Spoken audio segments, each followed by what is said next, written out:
hemos titulado esta conversación o esta reflexión experimentar una solidaridad silenciosa. Y con nosotros tenemos a Alina Sualem, que es cineasta, que a través de su cámara, una cámara que no documenta, sino que escucha, y que ha construido una obra en esos pliegues de la memoria familiar y colectiva, en las historias que se heredan sin pedirlas y que, sin embargo, nos constituyen. Ella sabe que hay una solidaridad que no se anuncia, que existe antes de las palabras y en el gesto de seguir mirando cuando todo invita a veces a apartar los ojos. Así que estoy muy contenta que Lina puedas estar hoy con nosotros. Y también nos acompaña Alain, que es astrofísico, que pasa su vida mirando hacia lo que no se ve, hacia esas frecuencias invisibles del universo, y que ha encontrado en esa mirada una forma de asombro, que es también pues, una forma de humildad, saber que somos pequeños, que estamos conectados a algo vastísimo, que apenas comprendemos, y que esa conexión silenciosa, invisible, pero real, es ya sin duda una forma de fraternidad. Con ellos os dejo.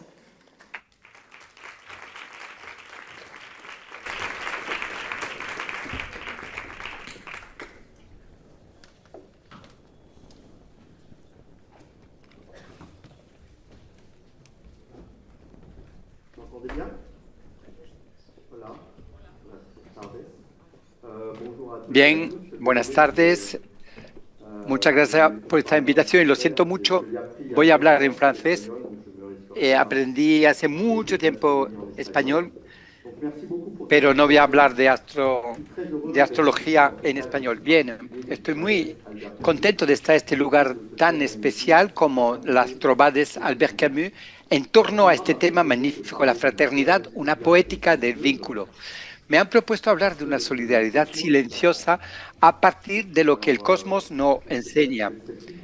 Bueno, no sé si soy escéptico, yo sí que lo era cuando Sandra me lo comentó y he tenido que pensar bastante y efectivamente creo que sí que hay, sin duda, algo.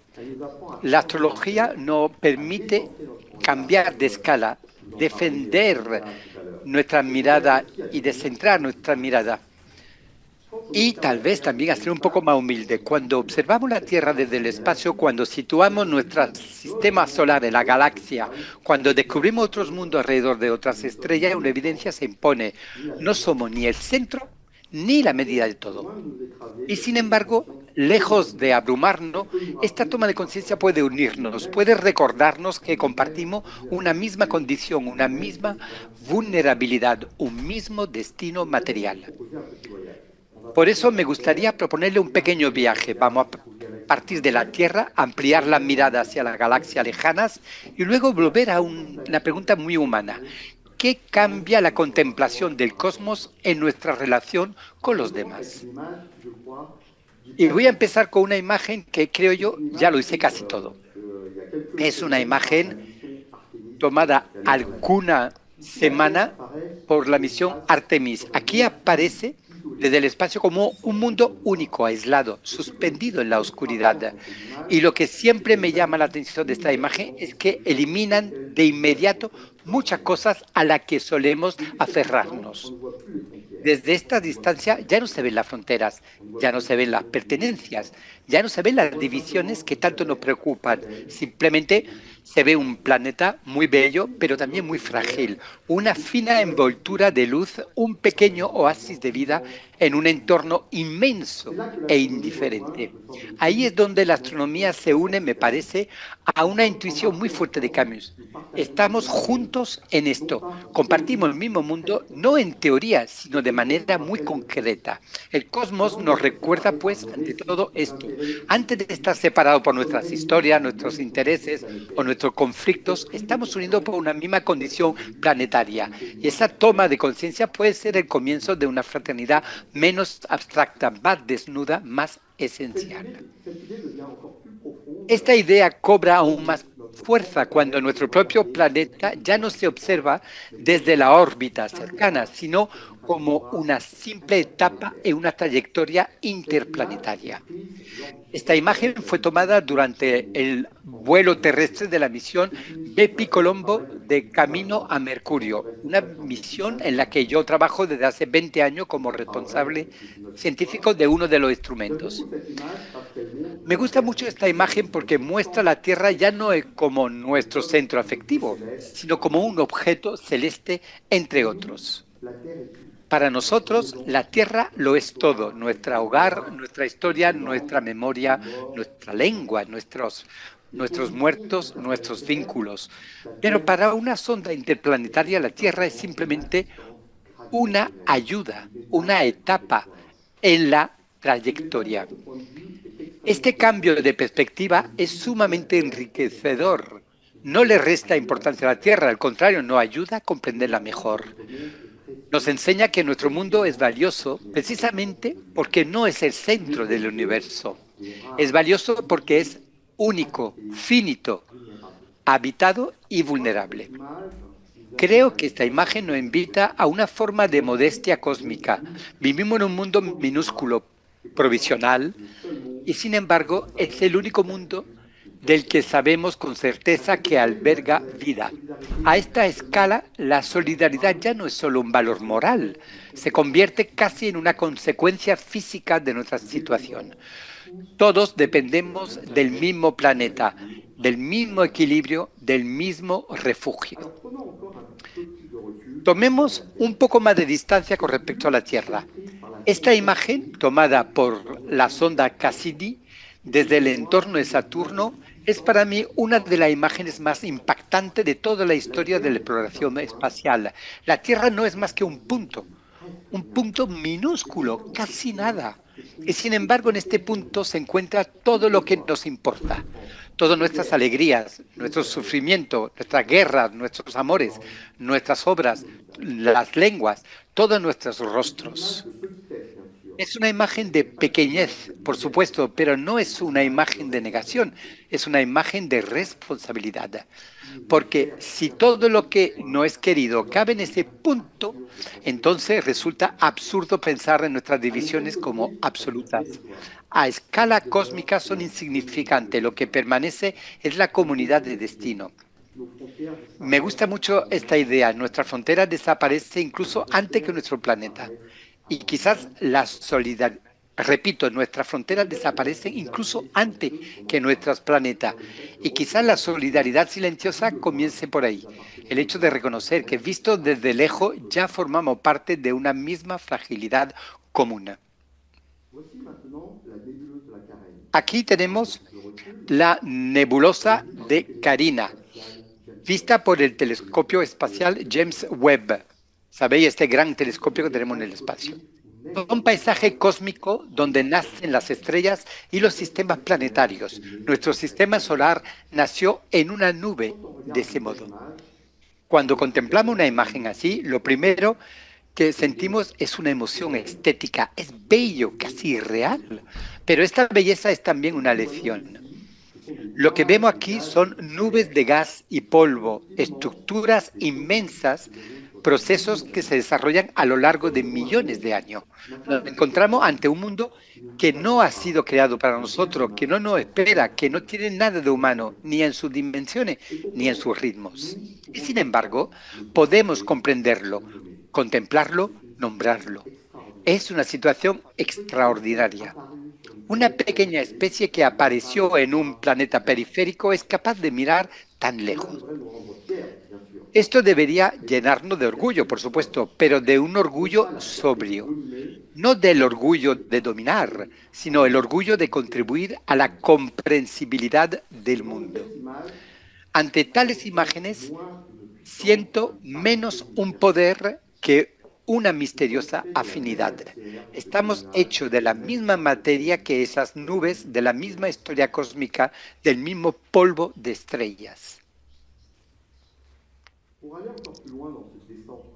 Para profundizar en este cambio de perspectiva, ahora debemos situar nuestra propia casa en la galaxia. Aquí cambiamos de escala de nuevo. El sistema solar no está en el centro de la Vía Láctea, se encuentra en una región local en el espolón de Orión, a cierta distancia del centro galáctico. Esta idea parece sencilla, pero filosóficamente muy potente. Desde hace siglos, la ciencia nos enseña a abandonar los centros imaginarios que nos asignamos. En primer lugar, la Tierra no es el centro del sistema solar, luego el Sol no es el centro de la galaxia y nuestra propia galaxia no es más que una galaxia entre otras.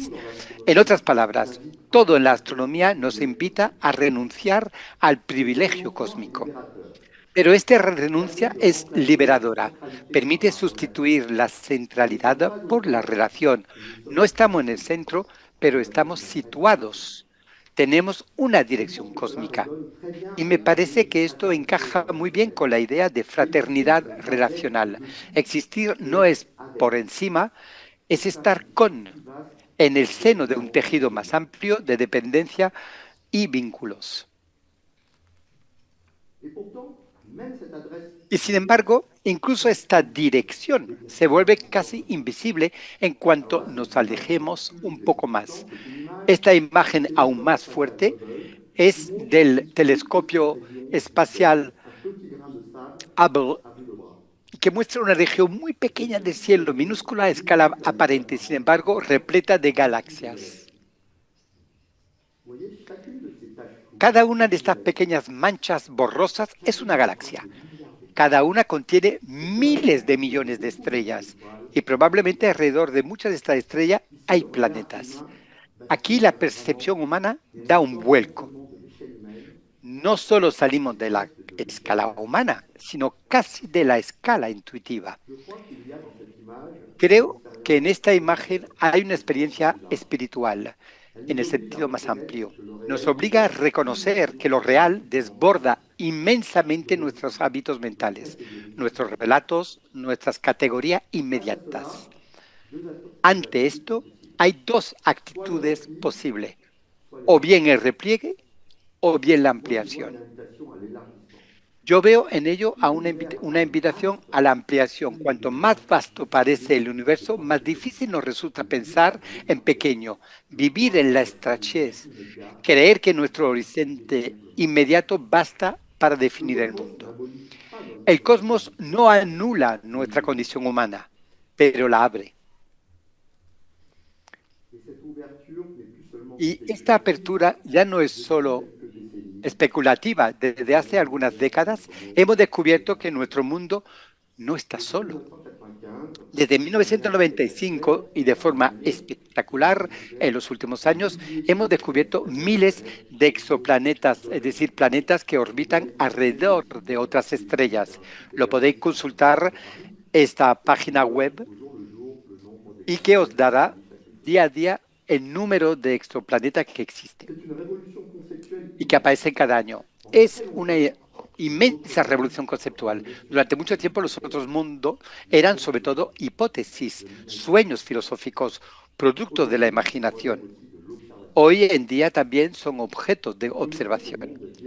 Conocemos mundos gigantes, mundos rocosos, sistemas compactos, planetas de lava, planetas de océanos. Veis aquí la diversidad de dichos planetas. Incluso sabemos de alguna atmósfera gracias a instrumentos como el telescopio espacial James Webb. En otras palabras, la pluralidad de los mundos ya no es una mera especulación, se ha convertido en un campo científico. Y me parece muy importante para nuestro tema, porque descubrir otros mundos es ya salir de cierto provincialismo cósmico. La Tierra sigue siendo nuestro hogar, pero ya no es el único horizonte imaginable de lo planetario. Este descubrimiento nos prepara intelectual y simbólicamente para aceptar que en otros lugares puedan existir otras formas de historia, otros equilibrios, quizás algún día otras formas de vida.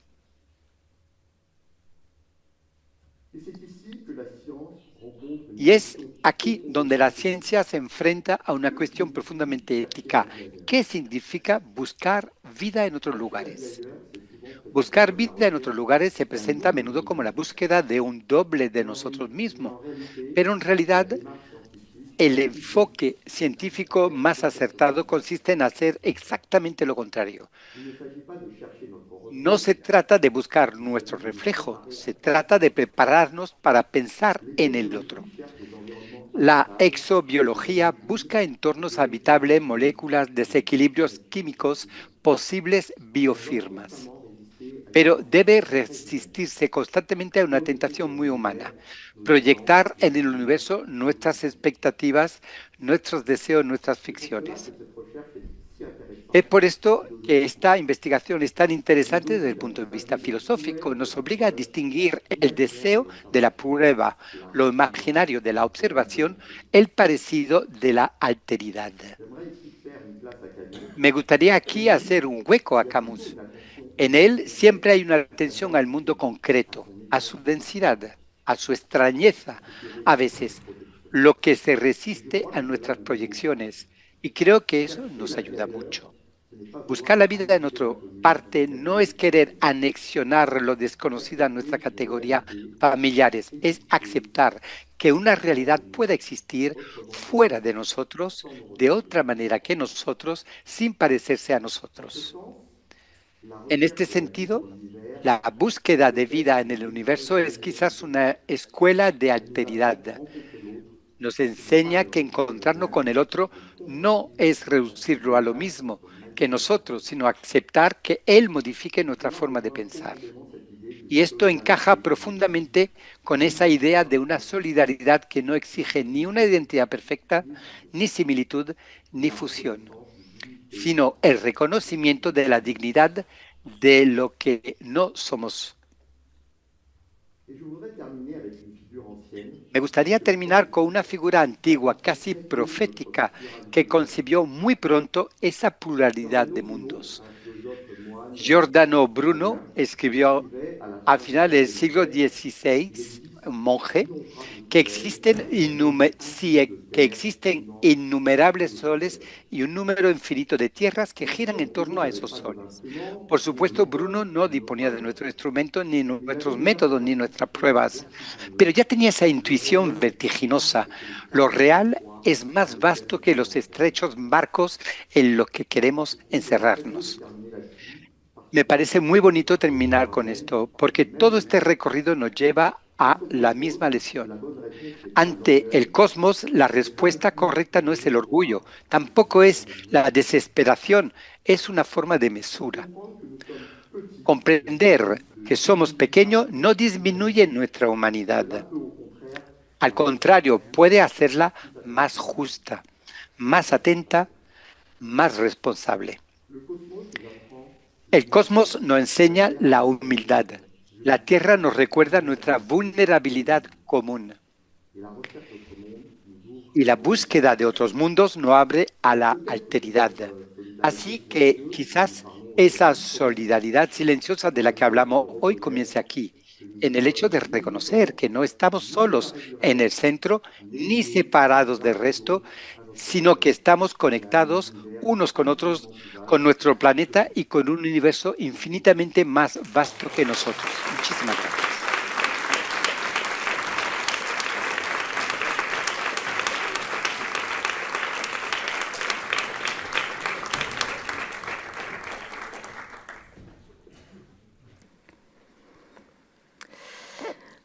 Gracias Sandra, por haber pensado en mí por este evento. Yo no estoy acostumbrada a presentar así cosas, en general filmo y después muestro mis películas y después hago debate con la gente, pero ahora voy a tratar de presentar y después, por supuesto, de debatir con Alain. Hay varias cosas que suenan mucho desde esa mañana con lo que les voy a presentar. Y la primera cosa es la alegría, como han visto aquí. Esta presentación es sobre mi padre, que se llama Zinedine, que es argelino, que es un actor y que empezó su carrera, entre comillas, como mimo en la calle. Y yo estoy haciendo un trabajo sobre él porque el mimo es una manera silenciosa de llevar más alegría al mundo. en especial en contextos políticos como Argelia o Palestina, territorios de los cuales voy a hablar hoy, en los cuales pensamos que no hay lugar para la alegría, y a través de lo que les voy a contar es una manera de devolver la alegría al centro en lugares donde se piensa que no hay lugar para eso. A ver, perdón, ya empieza el problema. Bueno, lo voy a hacer así porque es más fácil. Bueno, eso es mi padre. Las características claves de la fraternidad para Camus es conexión sin palabras o conexión silenciosa. Y hoy decidí contarles la historia de un mimo que usó el silencio para encontrar su lugar en el mundo. Es un mimo que pasa por el silencio para tener una voz. Es contradictorio, pero así es. Pero antes de hablarles de mi padre, les voy a hablar un poco de mí para que entiendan un poco más por qué hoy estoy presentando eso.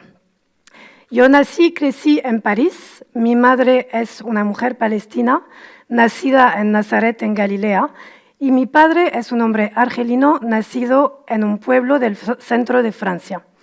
Mis dos padres son actores.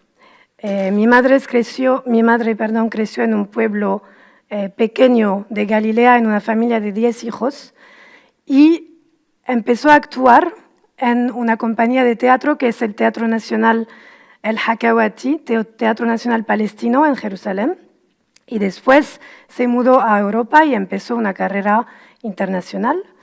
Y mi padre es un hijo de obreros argelinos que han emigrado a Francia en los años 50 desde Argelia, y él comenzó a hacer mimo en la calle a los 18 años. Más tarde se hizo un nombre en el cine francés. Desde muy joven yo tomé conciencia de mis múltiples identidades, pero crecer en Francia me privó en cierto modo de una sensación de plenitud. No me conseguía vivir mis diferentes identidades como un todo, debido al contexto francés y a los estereotipos que existen en torno a las identidades árabes en Francia. No tengo que explicarles el contexto colonial de Francia que colonizó Argelia por 130 años, o capaz tengo que explicarle de nuevo, pero en Francia se vive de manera muy difícil identidades norteafricanas, árabes, extranjeras, especialmente en contra de los musulmanes. Hay muchos estereotipos. A los 21 años, hace 15 años, yo visité Argelia por primera vez, porque desde pequeña iba a Palestina todos los años a ver mi familia materna, pero a Argelia no iba. Toda mi familia argelina había emigrado a Francia en los años 50. Y yo cuando fui a Argelia fue en el marco de un viaje con mi universidad, la Sorbonne, en París. Yo era estudiante de historia y por casualidad mi profesor decidió llevar a la clase a Argelia. Es la única vez que pasó y nunca pasó de nuevo, y yo estaba en esa clase, por casualidad. Y yo esperaba ese viaje como si iba a ser una revelación, pensando que iba a suceder algo allá que me sorprendería devolviéndome a mis raíces argelinas. Pero cuando llegué allá, lo que sentí es cierto malestar, porque me di cuenta que estaba en un territorio desconocido. Me di cuenta que no sabía nada de la historia de mis abuelos argelinos, que ellos no me habían contado nada. Y es así que decidí tomar una cámara y hacer mi primera película, que se llama Su Argelia, Leur Algérie, que salió en 2020, que esa película habló de mi necesidad de romper el silencio de mis abuelos argelinos, porque necesitaba entender su historia y era vital para mí para poder saber cuál había sido el papel de mi familia en la historia de Argelia, del país de donde ellos vienen, y de Francia, el país donde yo nací.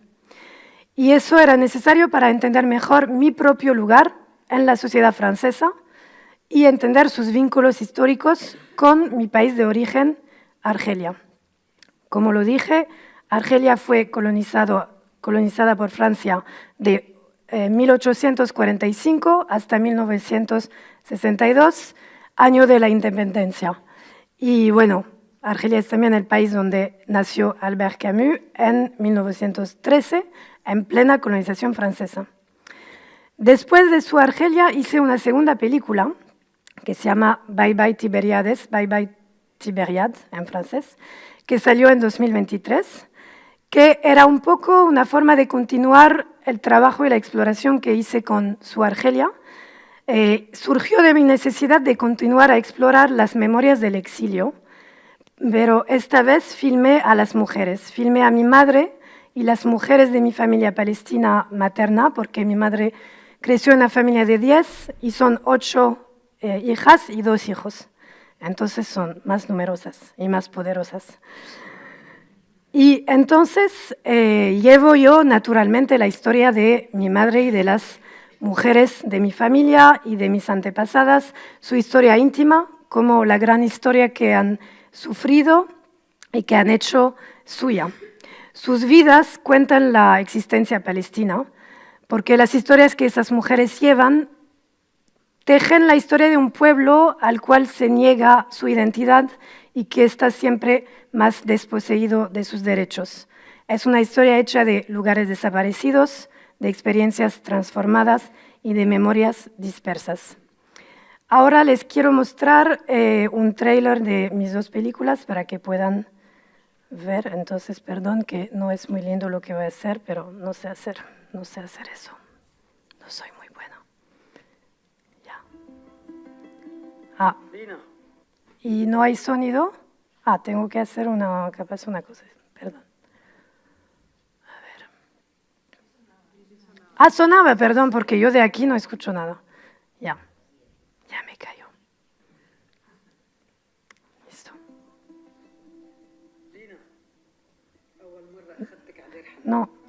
No se escucha. Perdón, lo voy a... No, es que no, está saliendo de la compu y debería salir de esto, ¿no?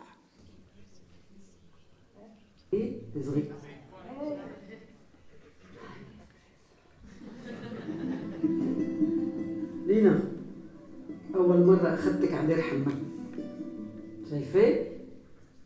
هاي أنتي صغيرة مع ست وأم علي وهاي أنا وهاي أمي. Et moi je ressemble à qui du coup? À personne. Et là c'est nous 4. Les 4 générations. Pardon. Ma mère m'a transmis sa langue à moitié. Elle m'a transmis Lo la siento langue. muchísimo. Quand j'étais petite, elle m'emmenait passer tous les étés Cuando era dans son village pequeña, palestinien, Dar Hanna. cuando, Ce village, elle l'a cuando quitté il y a plus de 30 ans se pour réaliser son rêve de trataba devenir hace más de comédienne. 30 años para llegar a cumplir este sueño, que era el de convertirme en actriz. عايش بحب يعني.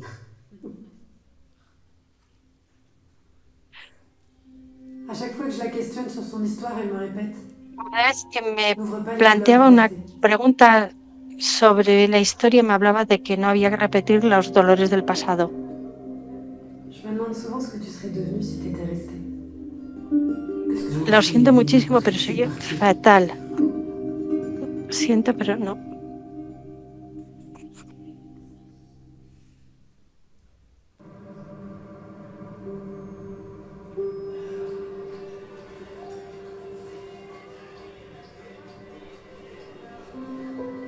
No hay más sonido.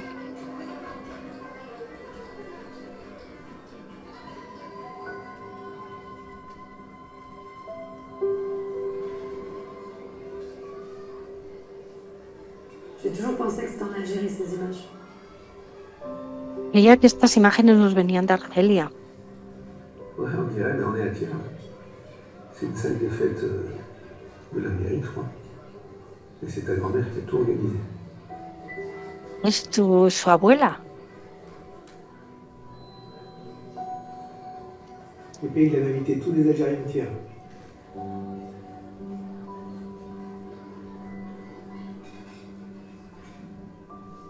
Tu t'en souviens un petit peu, toi? Non. J'ai l'impression que c'est Tengo la sensación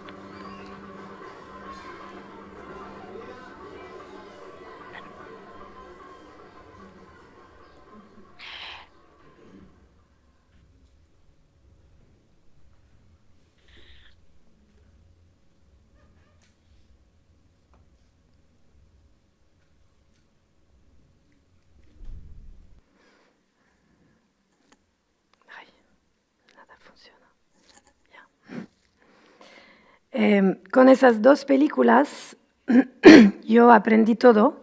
Aprendí a manejar una cámara, a grabar sonido, a escribir, a montar, a debatir sobre películas, a narrar historias de sociedades, de seres humanos, de pueblos. Esas películas me han permitido encontrar mi voz, mi lugar en el mundo, entre países, entre varias comunidades. Para mi padre, lo que le ayudó él a encontrar su lugar en el mundo es ser mimo. Lo que tienen que saber es que todas las imágenes de archivo que han visto en mis dos películas son imágenes que mi padre ha filmado. Entonces también es gracias a él que yo pude hacer esas películas y que tuve esa herencia visual muy enriquecedora. Mi padre comenzó a hacer mimo a los 18 años. Su nombre artístico era el Mimo Zuzu. No es Zizou como Zinedine Zidane, pero es Zuzu porque él nació antes, entonces es el primero Zinedine famoso.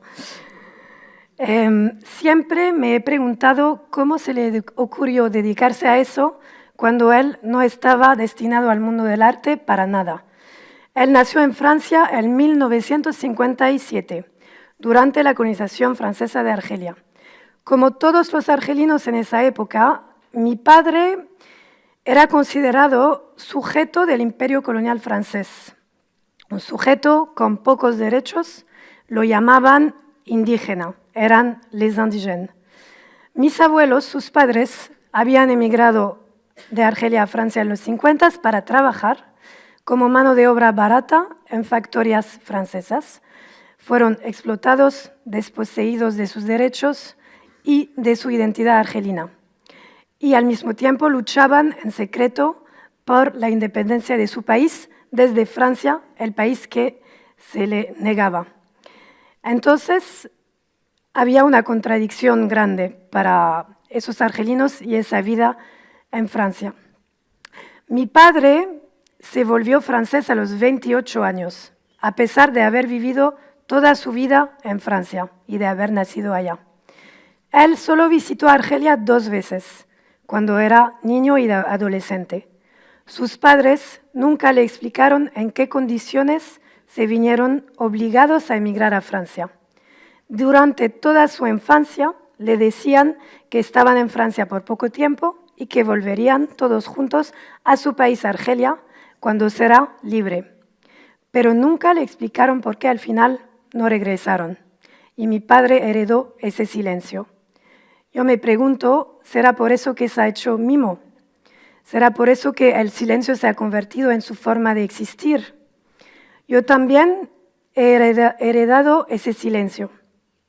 Yo pertenezco a una generación que creció en el silencio absoluto de la guerra de independencia de Argelia, que duró 8 años, que fue la última etapa de 130 años de guerra, desposesión, colonización. Entonces pertenezco a una generación nacida de abuelos aparentemente sin historia, pero en realidad eran abuelos terriblemente silenciosos porque incapaces de contar y transmitir una historia y un itinerario paradójico.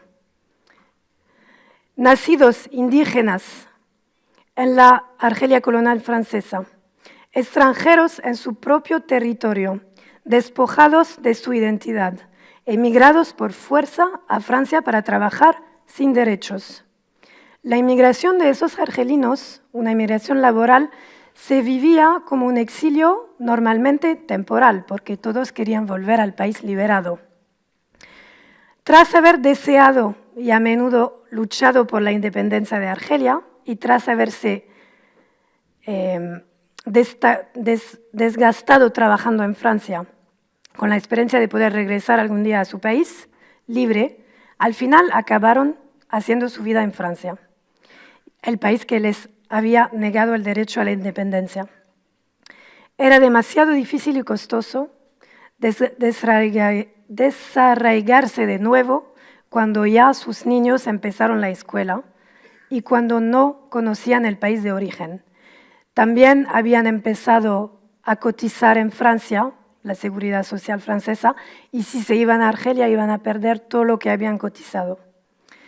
Entonces, la generación de esos inmigrantes construyó así una vida sobre la mistificación de un regreso que nunca se produjo.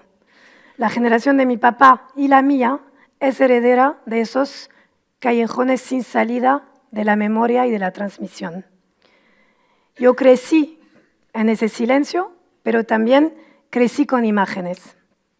Porque cuando era niña, en los años 90, mi padre siempre llevaba una videocámara, un camcorder, con el que filmaba todo lo que sucedía, especialmente cuando íbamos todos juntos en familia, con mi mamá, con mi hermana, a visitar mi familia materna palestina en Galilea. En las imágenes que mi papá filmó y que yo usé en mi película Bye Bye Tiberiades, recorremos un territorio milenario, un territorio transformado. Unas partes de ese territorio son hoy inaccesibles o completamente destruidos. Nazaret, Jericó, Jerusalén, Tiberiades, Gaza. En esas imágenes vemos una Palestina desarticulada, fronteras cerradas, muros, restricciones.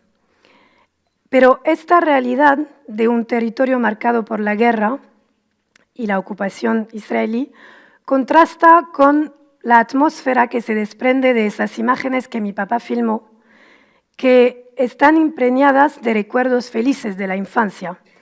En ese contexto, esas imágenes, me veo bañándome en el mar de Gaza con mi padre, haciendo un picnic cerca de la mezquita de Al-Aqsa, en Jerusalén, que son lugares de conflicto que en las imágenes se convierten en lugares de vacaciones en familia. Entre esas imágenes, de repente, vemos a un joven enfrente de la cámara. Es mi padre, a los 30 años, que entra y sale del encuadre. Después les mostraré un videito. Él instala su cámara, filma y también se pone en escena, disfrazado, se disfraza, hace mimo, se disfraza de mujer, se disfraza de payaso, imita a todos los que están alrededor, está muy consciente de la cámara, parece que está interpretando un papel o varios papeles, un papel de un joven extranjero, un extraño, un intruso venido de otra parte que busca a través de la risa una forma de ser aceptado. Yo miro a ese joven en esas imágenes, sé muy bien que es mi padre, pero de repente lo empiezo a ver como un personaje de ficción, el mimo Suzu. Lo miro como si miraba a un desconocido que quería conocer y comprender mejor. Y me pregunto, ¿quién es este hombre? ¿Cuál es su historia? ¿Cómo se atreve a introducir lo burlesco en un territorio marcado por la destrucción, la guerra, la pérdida y la tragedia? ¿Cómo se permite ser ligero? En medio de los demás, al mismo tiempo, parece llevar el exilio como una carga, un exilio espacial y temporal, lejos de su tierra natal, extraño en el territorio en el que se encuentra, nos inunda de su silencio y sentimos su soledad, su sufrimiento, pero al mismo tiempo nos hace reír. A través de las imágenes que graba y de la forma en la cual se pone en escena entre ellas, el mismo Suzu ha creado una especie de territorio imaginario más allá de las fronteras físicas para combatir la deriva de su exilio interior. Es ahí que se puede hacer un vínculo con la tierra. Su exilio interior es el de un argelino inmigrado a Francia, nacido en Francia como ser colonizado, que no creció ni vivió en Argelia, un desarraigado que busca aferrarse a algo que le eche raíces. Lo observo y me doy cuenta de algo. Como espectadora, soy testigo de la lucha de un cuerpo para existir en un contexto que no parece permitir la risa. Al ponerse una escena, adopta una actitud política, combate el exilio con el cuerpo, resiste a la tragedia con la alegría. Es su forma de ser para soportar la realidad. Es una posición política. La risa se convierte en su estrategia de resistencia. Y entonces ese personaje real se convierte en un personaje ficticio, político, que permite reflexionar sobre la forma en la cual se puede resistir. Sus desplazamientos de un lugar al otro, de un grupo de personas a otro, también trazan una cartografía original de Palestina, porque en las imágenes de Susu, cada lugar encierra una historia y ha sido objeto de una transformación. Cada imagen se convierte en la prueba de una existencia negada. Vemos Palestina en los años 90, antes del muro de separación, construido en 2004. Vemos toda la cultura palestina, familias, hombres y mujeres, la comida, las tradiciones pueblerinas, las tradiciones religiosas. Vemos a un territorio que hoy se ve amenazado de destrucción total. Vemos la fragilidad de la memoria palestina, constantemente amenazada de desaparecer. Nos desplazamos por ciudades, por pueblos, por la montaña, a orillas del mar, por lugares históricos. De una secuencia a la otra nos cruzamos con hombres en fila bailando debke, el baile tradicional palestino, mujeres cantando canciones tradicionales de boda, vestidas con vestidos floridos y coloridos, viejos drusos de largas barbas blancas, llevando largos túnicas negras. Pasamos por checkpoints y vemos a soldados israelíes armados, amenazantes. Recorremos desde interiores íntimos hasta exteriores lúdicos, parques, lagos, mercados y ruinas. Todas las ruinas de los pueblos palestinos destruidos en 1948, la Nakba. 90% de esos pueblos fueron destruidos en 1948.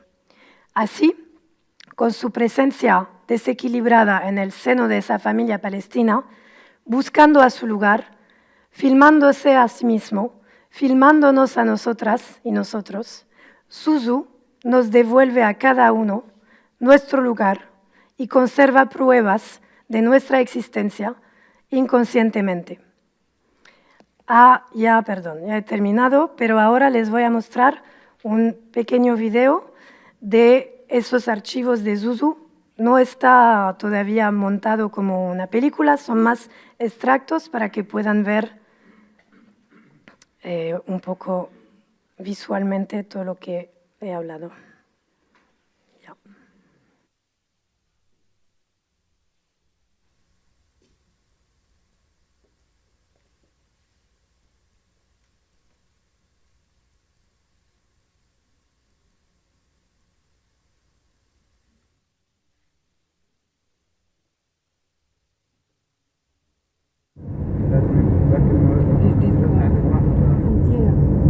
De l'autre côté, c'est la Syrie.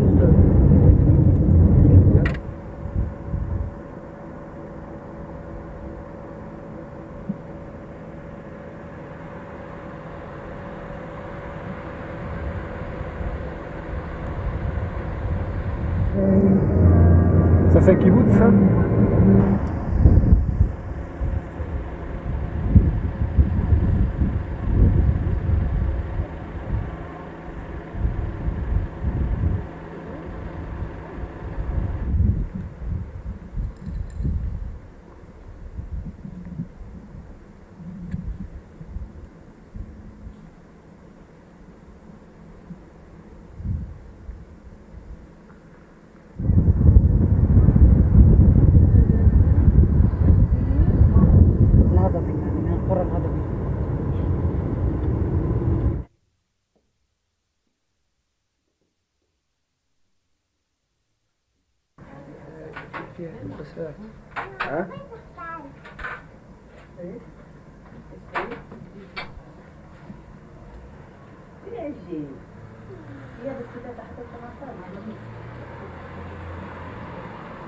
لأنه أنتوا هيك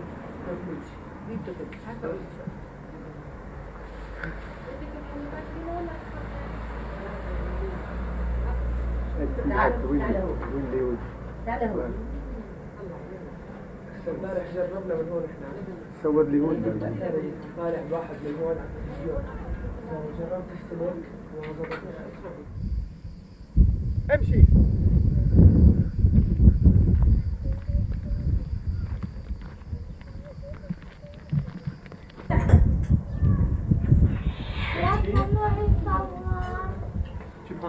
حبيب ولينوش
لما كانوا عنده جدي يجوزوا هاي الجمعة.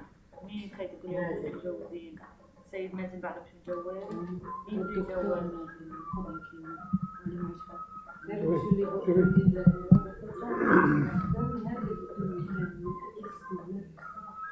زي محمد الوضحى، محمد الوضحى ما كان يصفي.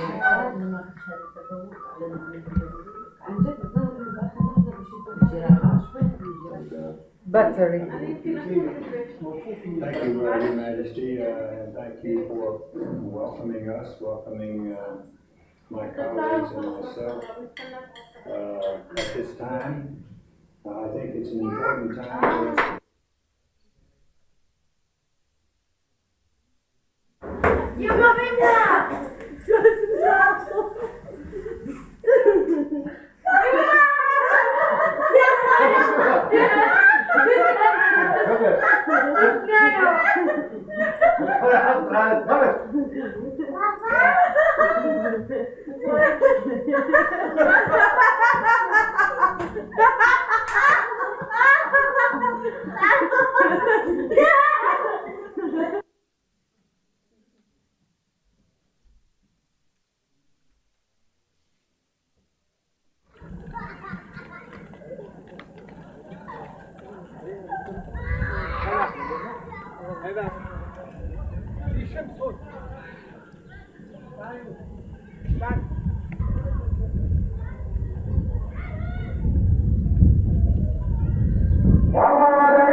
ريكورد هلا اكسايتد كيف بقولوا بغزي جاي على غزي بطلت تبيع انا وانت بنفعل من عند عارف من هناك ببلش عندنا ايه حمار كمان واحد ايه حمار شوفي ماما وكمان حمار وكمان حصان انا هون حمير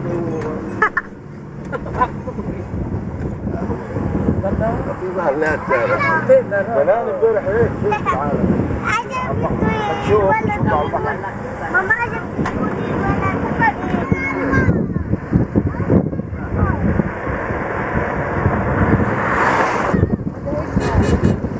خدت مع ضرب احمد احسن ايه البحر اللي رحنا عليه من زمان تغسل بس هاي زي تونس في المغرب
¿Quieres decirnos algo? Vamos a hablar en francés. Yo tengo un comentario. Un comentario. Desde esta mañana estamos hablando de la necesidad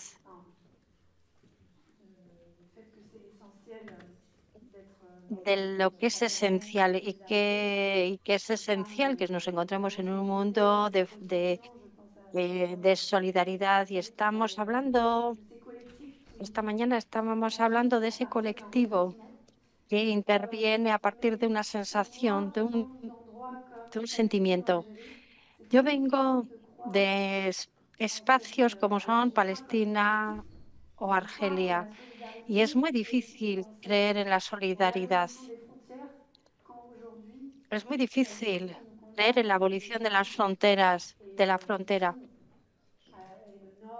cuando al final nos encontramos con un norte dominante y un sur dominado. Resumo mucho. Sé que mi sensación es negativa, lo que resiento es negativo, pero hay muchísimo resentimiento con lo que hemos sufrido, pero ante sistemas tan violentos, pues al final la violencia es una manera de resistir. Así yo me planteaba cómo abordamos todo esto pensando en una tierra que nos extrae de nuestras particularidades, cuando en realidad nosotros tenemos que vivir en la particularidad.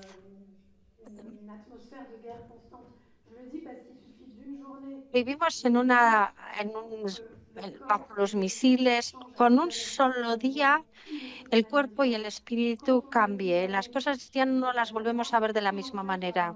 Cuando no tenemos esa vivencia, no hay manera de generar empatía, no hay manera de abandonar la indiferencia. No sé si he sido lo suficientemente clara. Yo soy astrónomo, soy científico, Evidentemente vivo en este planeta como todos ustedes. Evidentemente soy consciente de todo esto. Pero bueno, tengo la debilidad de pensar que una vez que las personas, después de tener de tener como para comer, dormir, cubrir sus primeras necesidades, la siguiente necesidad esencial es la cultura.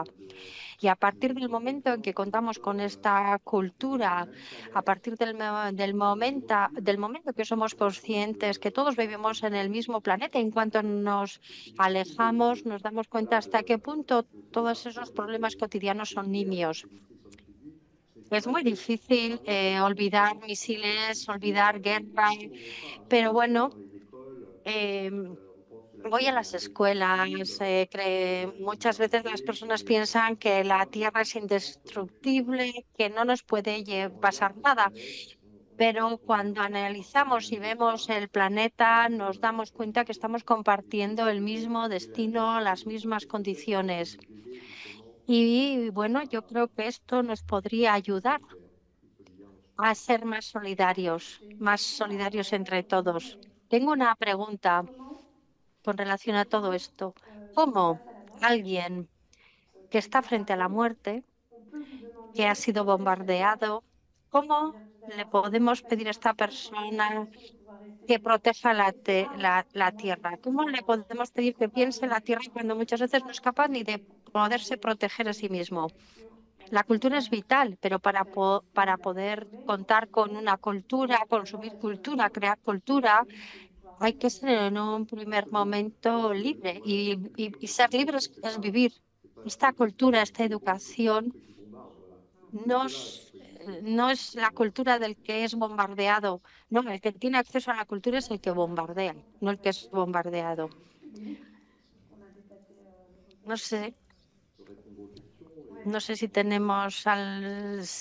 hay alguna pregunta en la sala, si tenemos tiempo para continuar con nuestro diálogo.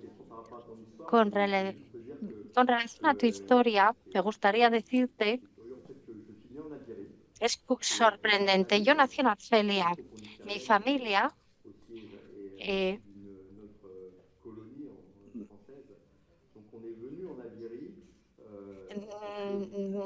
emigramos, llegamos a Argelia porque tras la independencia mi padre era profesor, yo nací en Argelia. Es un poco sorprendente el contar con este paralelismo contigo, con Camus. Ha habido una población de franceses de la zona de la Polinesia que terminaron en Argelia. Además, Argelia necesitaba formación y es justo una anécdota. Sí que uno nací en Argelia y me crecí en Argelia. Tras, tras la independencia, la Argelia fue una meca de nacionalidades, de revolucionarios. Hubo muchos movimientos de izquierdas. Hubo muchos profesores que vinieron a Argelia para poder reconstruir el país en el momento de la independencia en el 62. ¿Alguna pregunta en la sala? Sí, ahí.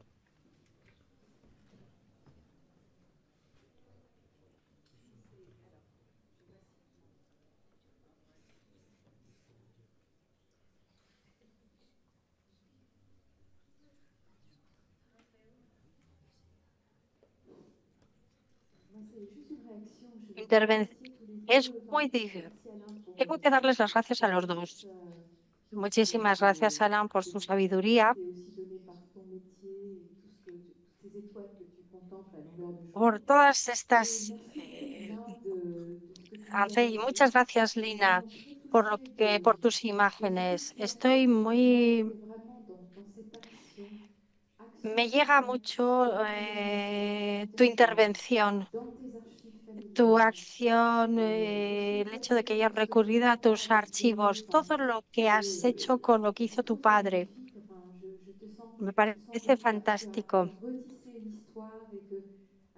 Creo que has generado otra historia a través de tu juventud, a través de tu compromiso y que esa historia está presente en tu perímetro. Formas parte del silencio, pero dando sentido y al dar la palabra a las personas, pues ha sido un poco más allá. Me encantaría ver tus documentales, verlos enteros. Tu testimonio forma parte de las buenas noticias que he podido escuchar esta mañana. Creo que para terminar, les doy las gracias a los dos por la humildad, vuestra humildad, porque de vuestra manera, a vuestra manera nos habéis llevado a pensar en una solidaridad mucho más silenciosa que se genera de otra manera. Así que muchísimas gracias a los dos.